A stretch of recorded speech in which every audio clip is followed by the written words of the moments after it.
I have your questions pulled up. I've got a fresh cup of coffee. It's time for another girly talk and advice video.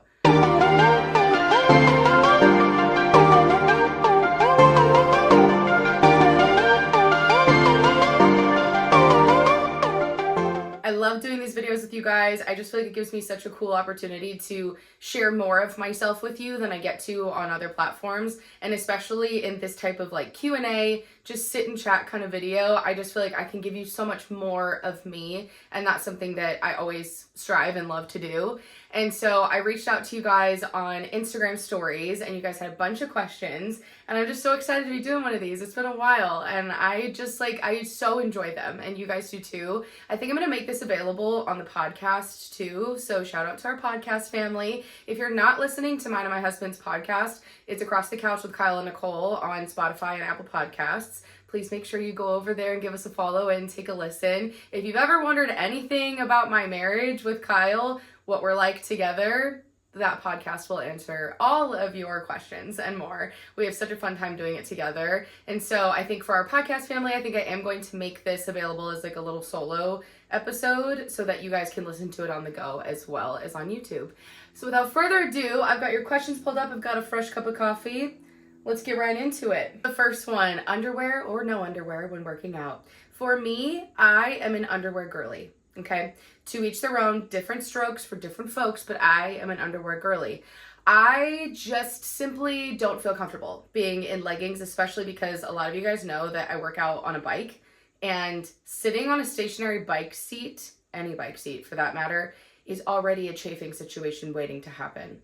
And while underwear is not adding like an extended layer of padding, it does provide something. It gives you a little something in between you and the bike seat in addition to my leggings. And so for me, underwear is necessary.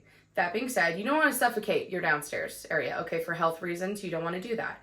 So I usually like to choose as breathable undergarments as possible, especially if you're getting sweaty.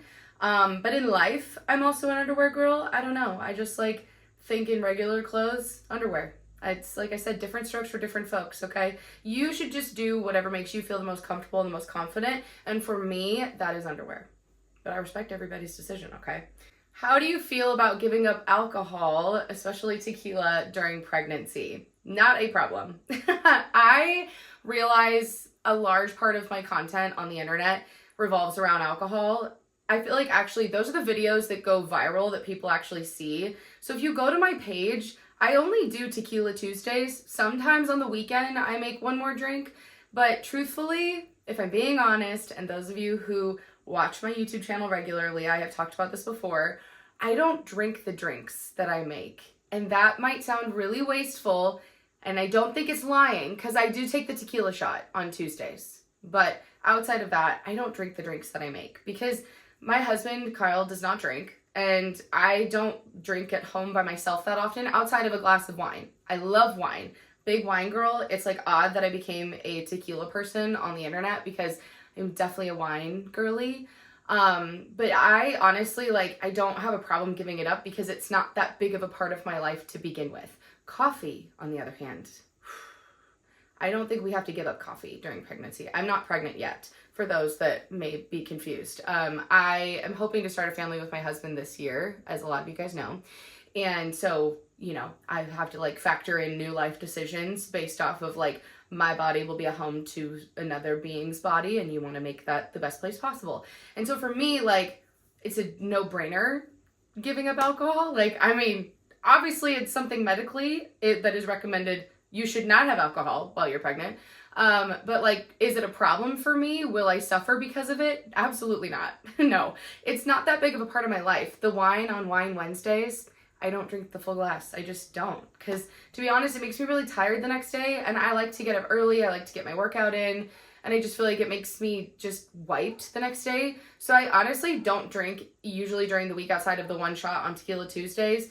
I don't drink outside of the weekends normally. And that's usually a glass of wine at home, or when we go to the movies, I get a glass of wine. And that's really where it stands. So for me, it's not really a problem. I've always felt like there are so many other things in my life that make me happy, and I don't need a drink to make them happy, if that makes sense. And so my life will be just as full without it. So I won't miss it. Truthfully, I might even enjoy my life a little bit more without it. The older I get, the harder it is to have drinks and not feel like death the next day. Like, I'm 32 and I just feel like I'm at the age now where it's just you pay for it every time. Like, in my early 20s, I cannot believe that I could go out and have multiple drinks and not feel it the next day. Like, that is not my 30s. That's not my experience now. So usually it's not worth it. Normally the next day I'm like, wow, I really regret that. I should have done that. Like, it was fun in the moment, but now I'm really tired. And now when I'm tired, I need to do shit. My friend Steph, she just had, well, not just, she has a 1-year-old now. And she's like, there really is no singular part of me that wants to be a mom and be buzzed at the same time. She's like, maybe a glass of wine at night occasionally, but not a regular, like, during the day, like, not like your 20s, you know? And so to be honest, like, my life is gonna be so full with kids, I don't care. I honestly think it might be better without it. It's a huge part of my internet brand though, and so that's something that I always have to think about, especially now that I do content creation full time. I have to think about that it is one of my most popular series. As much as that is difficult sometimes, the snacks are huge and people love that and I love that. And so for me, that's kind of like an escape from like the drink videos. That's why I've given myself a schedule. I don't know if any of you guys have noticed that I gave myself a schedule last summer so that like Mondays were Mad Snack Mondays, Tuesdays, Tequila Tuesdays, Wednesdays, Wind It Out Wednesday, and then Thursday through like Sunday, I just tend to do whatever I feel like, whatever I want. And for me, that was really liberating because I felt like, okay, I can still give the people what they want, but I can have balance in my life. And that was important for me. So I think it will be interesting while I'm pregnant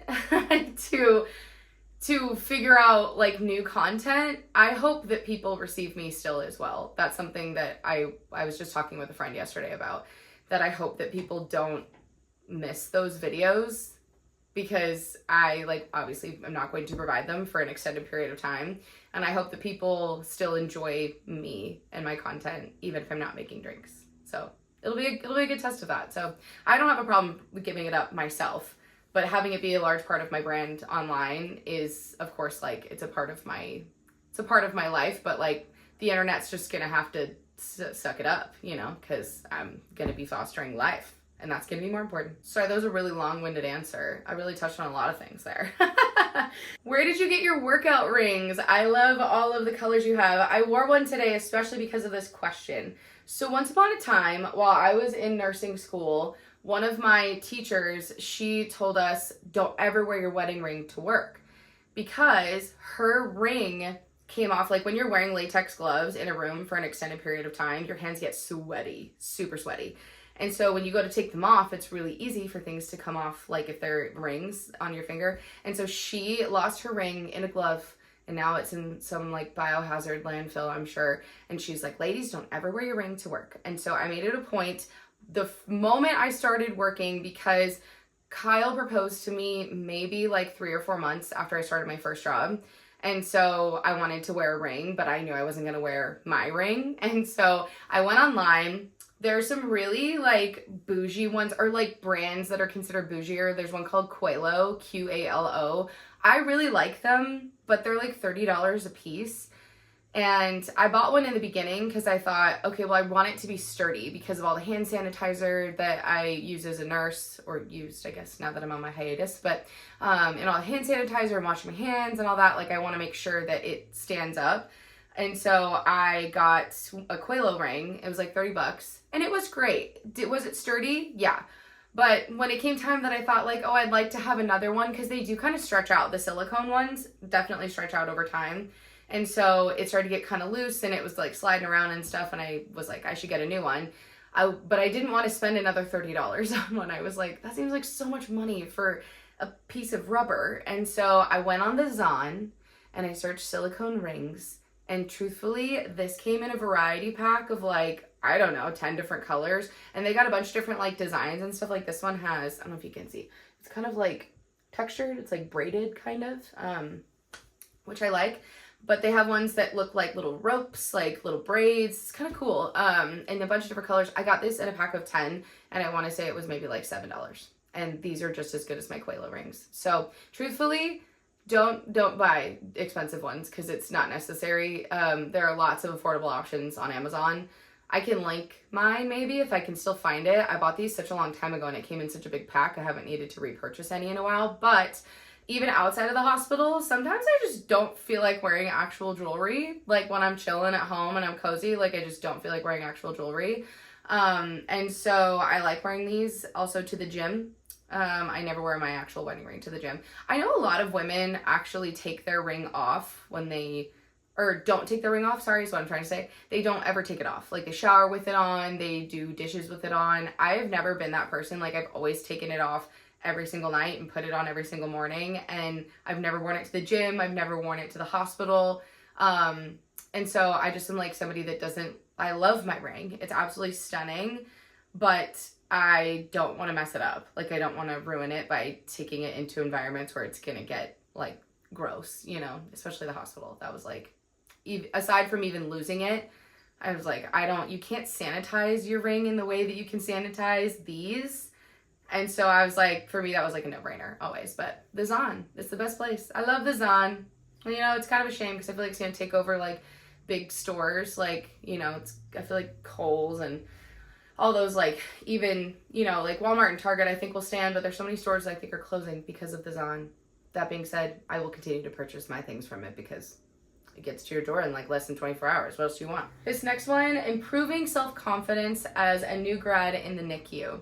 Well, first of all, congratulations. That's an incredible first job to have. It's a difficult one to get as your first job. And so you did a lot of things right to get there. And so I always tell new grads, you know, regardless of where you wind up, whether it be med surg or the ICU, like you earned that position. You earned the right to be there. You interviewed, you probably wrote some essays, you probably did a bunch of things, and they were like, I like this person, I want to hire them. That should boost your confidence always because they wanted you. They could have taken somebody else, but they wanted you, and that matters. Especially in pediatric environments because they're very picky with who they choose because they're trusting you with children, you know, and so they need to know that you are going to be the kind of person that is received well by kiddos, you know. And in terms of your nursing skills, I hate to be the bearer of bad news, but even after 10 years as a PICU nurse, and I have done pediatric CVICU, I have done general pediatric ICU, so my entire career in the ICU, and I still have moments where I'm like, I don't know how to do this, or I don't know the answer to this question. You're not going to know everything. You're not going to know how to do everything. You may change units and have to learn entire new processes. I thought I knew a lot in CVICU. I started out as a new grad in CVICU and it was daunting. And so I want to respect the part of you that's probably still freaking out. You're going to be freaking out for a long time. And I would love to tell you that gets better in months. It takes years. But it's worth every step of the journey and it comes in pieces. Like you gain confidence in yourself, you know, little by little. But, you know, even coming out of CVICU, I thought, I have all this experience. Like I've taken care of some of the sickest kids in the country. Like I can absolutely go work in a general PICU. Well, my only knowledge set had always been in cardiac, which is a really like niche specialty, especially in the world of pediatrics. And so when I moved into a general PICU, you know, people were always like, you're going to write your ticket to any unit you want to go to if you started in CVICU. And don't get me wrong, like it did build me into a really strong nurse, but I had never taken care of a patient in diabetic ketoacidosis. I didn't know how to do the insulin drip titration. We do like a 2-bag system and it's cool. I love it. Now I find it very satisfying. But when I first started in PICU, I had never taken care of a patient with diabetes. I had never taken care of a straightforward child with asthma. Like that had never been something I had done before. I had other skills that built me into the nurse that could learn that quickly. But I still have I had moments where I was like, I don't know what I'm doing. And that's perfectly normal. Truthfully, I think the best nurses are the ones who don't feel like they're the smartest ones in the room. I will live and die by that forever because if you think you're the smartest nurse in the room, you're never going to ask questions. You're never going to grow. Hopefully that also doesn't make you an unsafe nurse because often the ones that are the most confident tend to be cocky and then they do things without asking and that can lead to trouble. So truthfully, not feeling like you're the smartest person in the room is actually an asset. You just don't know it. It's unfortunate that in nursing school, I was just talking to my spin instructor, is a nurse educator. And I was just talking to her this morning about this. Nursing school puts you in the worst shoes because they make it sound like you have to know everything because they make you feel bad when you don't know it. And don't get me wrong, like, I mean, I think that could be so much better. I don't understand why nursing school has to be so, like, mean all the time. Like, we can be encouraging and still build strong nurses. Like, we don't have to tear nursing students down and make them feel stupid. Because the problem is, then you go into the workforce and you think that you should know everything. And that's absolutely not true. There are certain things you should know. Yes, I always say that nursing school genuinely, like, just teaches you how to not kill somebody, and then the rest of it you learn on the field. But I just think that nursing school makes you feel like you have to know everything, and you absolutely don't. You can ask questions. You can call the pharmacist. People think in nursing school that you have to know every single drug. My poor sweet husband right now is in the middle of that, and he's like, I feel like I have to know every single medication. I'm like, no, you don't. Like, maybe for the NCLEX, yeah, get through that. But when you get out into the field, there are going to be certain ones you see all the time. You're going to know everything about them. And then you're going to get left field drugs where you're like, I'm not quite sure here. And then you can call your pharmacist. It's magical. They don't tell you that in nursing school. Do you have like resources? So please use your resources. Don't feel bad about using them. And don't feel bad about not knowing everything. Ask questions. Like, that's your job as a new grad nurse. And find people that make you feel confident. Like, I used to have certain senior nurses that I would go to that I felt comfortable asking what I thought were dumb questions to. And I think finding those people is super important also in, like, maintaining the confidence that you're building. Because you don't want somebody that's going to, like, tear you down every time you go to ask a question. That's not going to work out. And so try to find people you're comfortable with. And last but not least, like, it's just going to take time. And I wish that I could tell you, like I said, that it happens quickly, but it doesn't. That being said, though, you're going to get there. You're going to be this confident nurse before you know it. And you're going to look back and be like, wow, I forgot that little baby me ever existed. So you're going to be just fine. Just keep going, keep showing up, keep asking questions, keep learning. And that's, like, genuinely how you become confident. You're doing better than you think that you are. Genuinely. Okay, this next one, getting married in November, best day of advice. So Kyle and I got married now, like 6 years ago. He got mad at me the other day too on our podcast because I had to do the math, but I'm like, I'm sorry, I can't always memorize everything. We got married 6 years ago, and I planned the entire wedding myself, which was stressful. And so day of advice, if I had it to do over again, I would have gotten a coordinator for the day of, solely because I feel like some of the things that got, like, missed, and they weren't that big of a deal, but some of the things that got missed wouldn't have been missed if I had a coordinator. I was trying to save money, but I actually don't think that they're that expensive, and I think it would have been worthwhile to have one. That being said, the day of, make sure you have the people that are going to be tipping your photographer, videographer if you have one, your DJ, the caterer maybe. Like, if you have tips that are going out to people, make sure that you have those in envelopes. That's what I did, and it was honestly so handy. I had the tips ready to go with their names on it so that I could just hand them out, like the makeup person, the hair person, like, so that way, like, you're not stressed about, like, going into your wallet or anything like that. And then you can also delegate the task to somebody else, aka a wedding coordinator. For me, I got my family in on it to help me make sure that people were tipped, appropriately and in time. And so, but having it set out in envelopes definitely made the day of go smoother.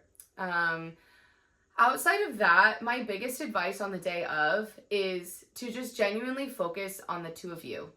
I know you've spent all this time throwing this really big party for, truthfully, everybody else. Like, the party is about you, but it's for everybody else.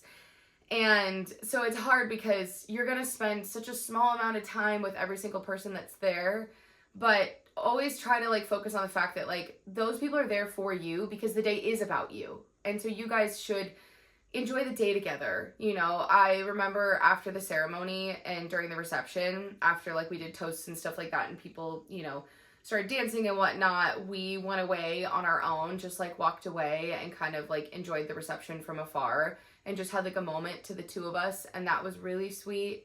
If you're getting married in a hot time, well, it's November, so I mean in California that's still a pretty warm time, but we took our photos and did our first look before the ceremony, and I felt like that calmed a lot of nerves for me, because it's weird.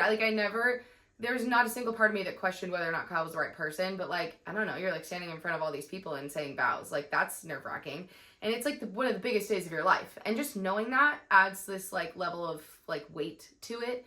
And so for me, like doing the pictures beforehand and like having the reveals be out of the way, like Kyle already saw my dress and all of that, it just made the ceremony feel less stressful. And so I don't know if that's something that you thought about, but for me, that was definitely the right choice. Some people would just rather have the grand reveal be at the ceremony, and I respect that all the way. I do. But it was also 105 degrees the day we got married. And so I sweated through an entire dress before I made it into our ceremony dress. So I was glad that we had taken pictures before, because I thought if we had taken pictures after the ceremony, I just would have been like gross looking. And so I'm just glad that we did that. So that's really my best day of advice. Just please enjoy it, the two of you. Like, you've spent all this time waiting for this moment, and really, really try to soak it in. Really try to soak it in. That's my best advice. And congratulations. Okay, this next one. Do you have any hobbies we don't know about? What do you do in your free time?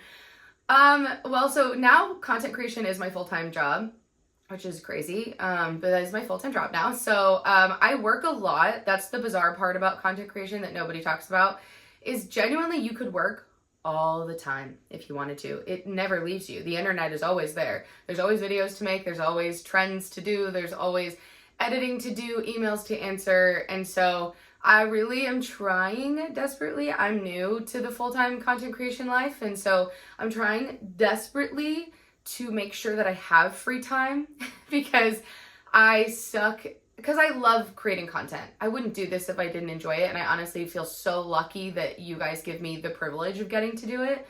And so I really enjoy making content, but it is work at the end of the day still.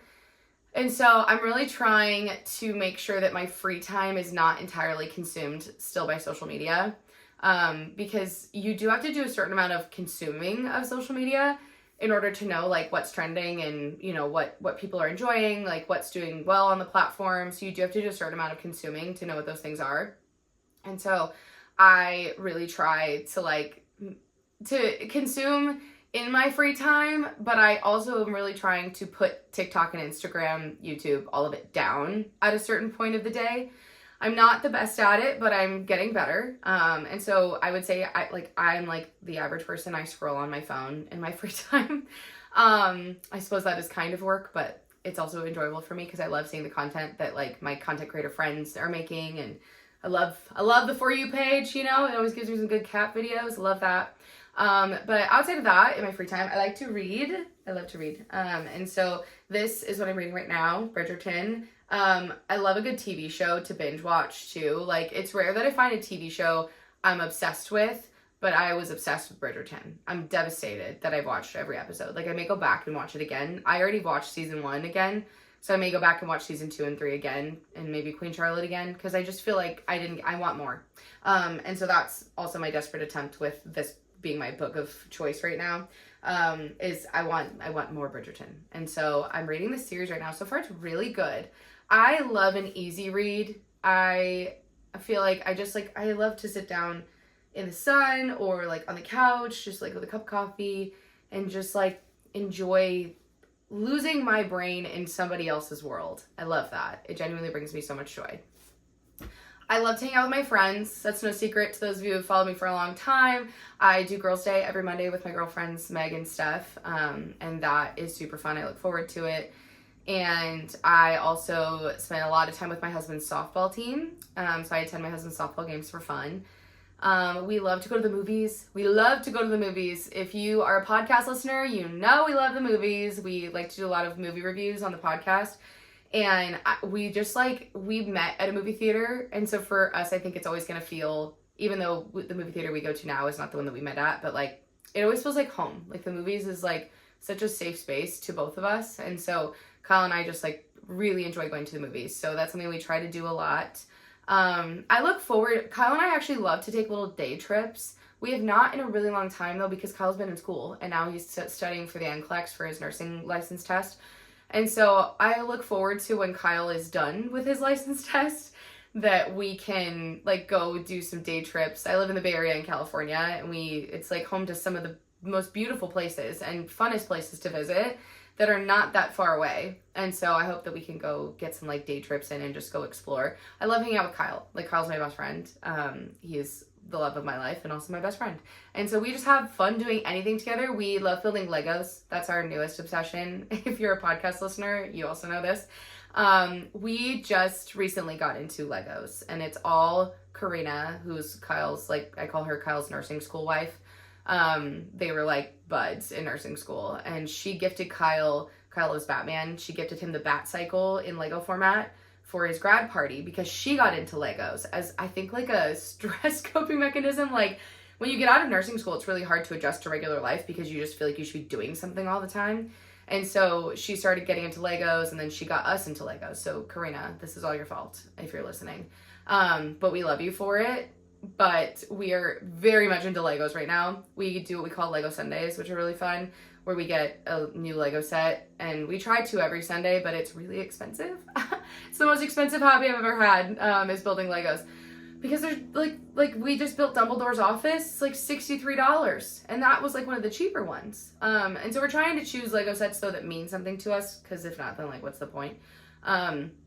But we've been really into Lego Sundays. That's been something we've really enjoyed. So we're trying to do it every Sunday, but like we're also trying to be financially reasonable with it. So yeah, I think that like covers a lot of what I do. I love to hang out in my backyard. I love to hang out with our cats. I love to go spend time with my mom. I have a really fun mom, so we spend a lot of time together. And I feel like that's kind of it. Yeah, family, friends, books, TV shows. I feel like I'm your average girl. And Legos. Maybe that's not average. I feel like I'm meeting more and more people that enjoy Legos, and I'm like, there's a whole gang out here. There's a Lego gang, and I'm honestly just honored to be a part of it. This next one, falling in love with my situationship, and it sucks. Help.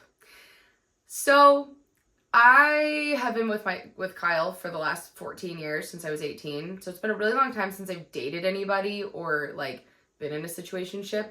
That being said, I dated a lot of frogs before Kyle, like a lot of them. They were really bad. And some of them, I guess, a situationship was like not a word that we used back then. But now I feel like I would classify a couple of them as like situationships, where there was no title, and there was like a general understanding of like, we didn't want more. But I'm not a girl.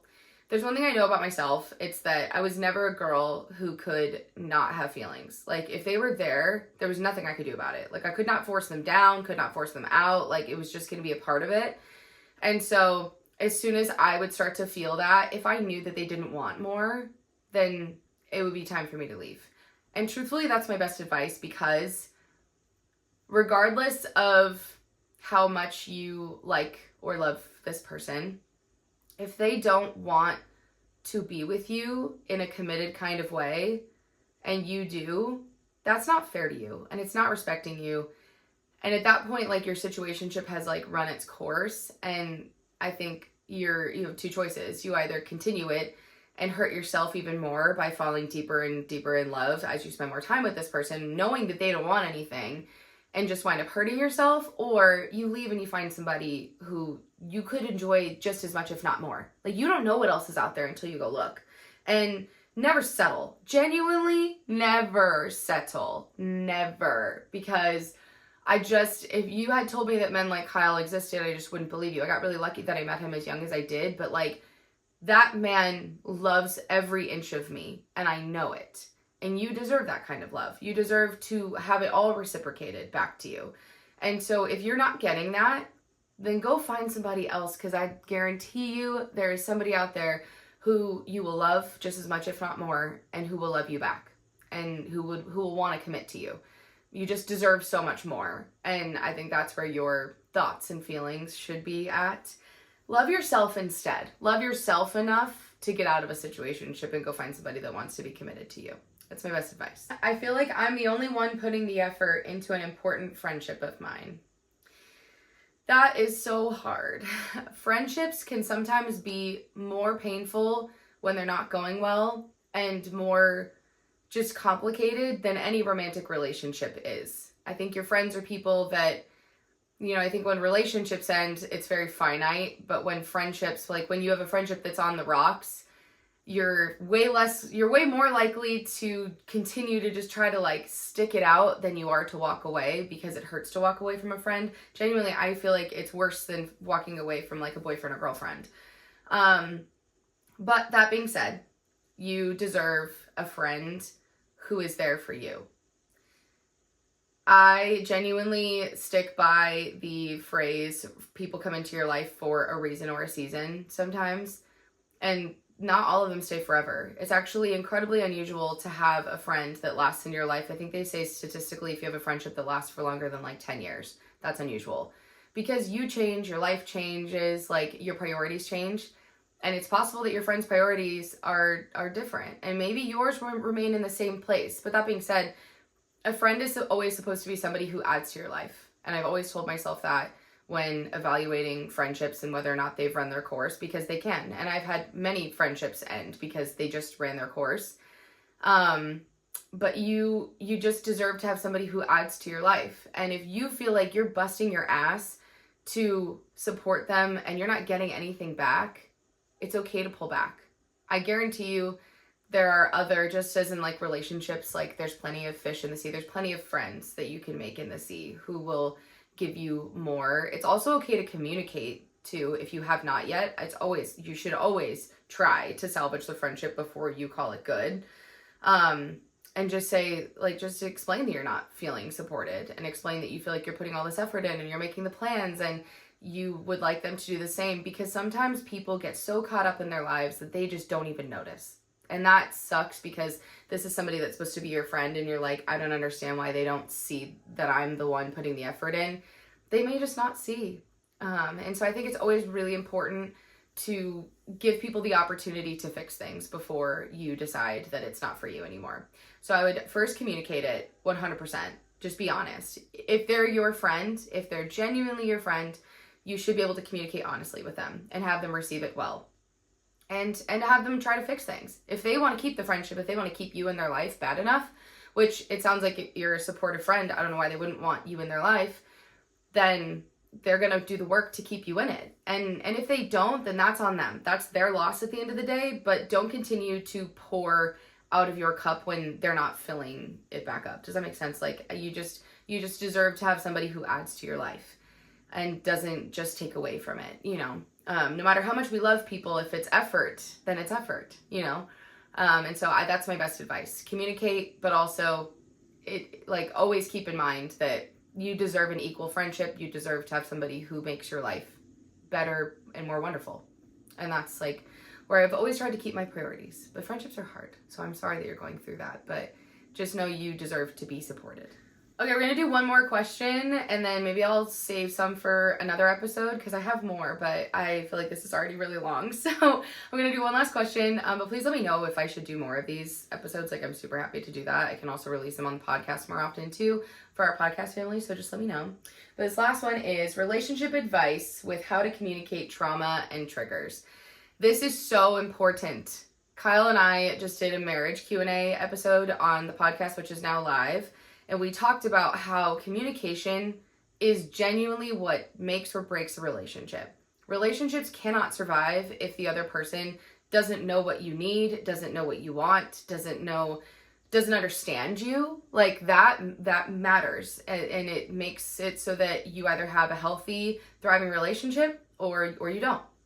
And so communicating your trauma and triggers is one of the most important things. And a good partner is somebody who wants to know those things about you, because knowing why you are the way that you are and why certain situations may cause anxious or angry or sad responses from you, that's so important for somebody to want to know and to know. I think, it's helpful for somebody to help you avoid certain triggers. It's helpful for them to understand why those things trigger you in the first place. It allows them an opportunity to get to know you better. And so my first piece of advice is the person that you're with, if it's a good person for you to be with, they should want to know. They should want to receive that information from you. And I think just coming out and saying it is perfectly fine. You don't have to, like, you know, you don't, I think sometimes we think these conversations, like, need to be, like, very formal and structured, but they don't, you know, like, it can come up in any conversation, just sharing, you know, you're just sharing a piece of your heart with them. And I think knowing your trauma and triggers is also a large portion of that. Like, I know there are certain things that I just don't do well with because of my, you know, my, like, the way that I was raised and, you know, certain situations in my life. Like, there are certain things that just will send me, and Kyle knows that. And so he knows to avoid that. And that makes our relationship so much better. And vice versa. I know the things that get him. I know why they do, and I know how to avoid them. And it makes our relationship so much better. So you should have these conversations. I would say, like I said, I think sometimes it provides a certain amount of anxiety that we're like, it has to be this huge conversation or very structured. It doesn't. You can, because this can be a relaxed conversation. If this is somebody you care about, it should be you know, I think talking about it shouldn't be a big deal. However, it should be important. I don't know if that makes any sense. Like, it shouldn't be something that causes you stress. The conversation shouldn't cause you stress. And so I think even communicating with each other, like, what's the best way that we can share this, I think is also a great thing to do. I think a lot of the time in relationships, people assume that you just need to know why the other person is the way that they are, or you just need to know without asking what they want or what they need. But that's entirely untrue. If you're not forthcoming with information, it's really hard for somebody else to pull it out of you. And it takes a lot more energy, and they may not be willing to do that. And that's energy that they could be putting into caring for you and your trauma and your triggers. And so I think just being outright with the information, I think that's what I mean in saying, like, you know, the conversation doesn't have to be like a structured thing. Like, I think just coming out with it, you don't have to wait for them to ask. You know, I think that it's, if they love you and they support you enough, then they'll want to know, regardless of what it is and when you share it. But I think just come out and say it. I think it's so much better that way. You can focus all of your energy on trying to support each other in it. I think that's my best advice. I love doing these videos with you guys. I hope that you enjoyed it too, podcast family and YouTube family. I'm excited that I'll get to put this out on both platforms. That's always so fun for me. Please let me know if I should do more of them. I just, like, enjoy chatting with you guys. I honestly feel very much of the time like you guys are sitting on the other side of my phone when I'm making these videos, and that for me is so much fun. Like, I genuinely feel like we're having, like, girl time together, and I love that. So if you want any advice for the next episode, please leave it in the comments here, and I will take a look for it. I'll also keep polling Instagram as I go. I wish that I could do that easier on TikTok, but it's not that easy to do that. TikTok makes it really hard to do anything with any other platform. So a lot of my promotion of other platforms, our podcast, my YouTube channel, a lot of that happens on Instagram because they just make it easier. So make sure you're following me on both platforms, TikTok and Instagram at NicoleAnn6. Make sure you're following our podcast, Across the Couch with Kyle and Nicole, on Spotify and Apple. And make sure you're subscribing here if you're not already. And make sure you like this video so I know to keep them coming. And don't forget to subscribe, like I said, so you never have to miss my face. And I'll see you in the next one. I love you. Bye. I want it better than the weekend. We can take it back to when we said just friends. Don't wanna tell you something new. I never said I fought for you. I want it better than the weekend. You can show me just what I'm missing. Pretend. Don't wanna tell you something new. I never said I fought for you. We don't gotta fix it.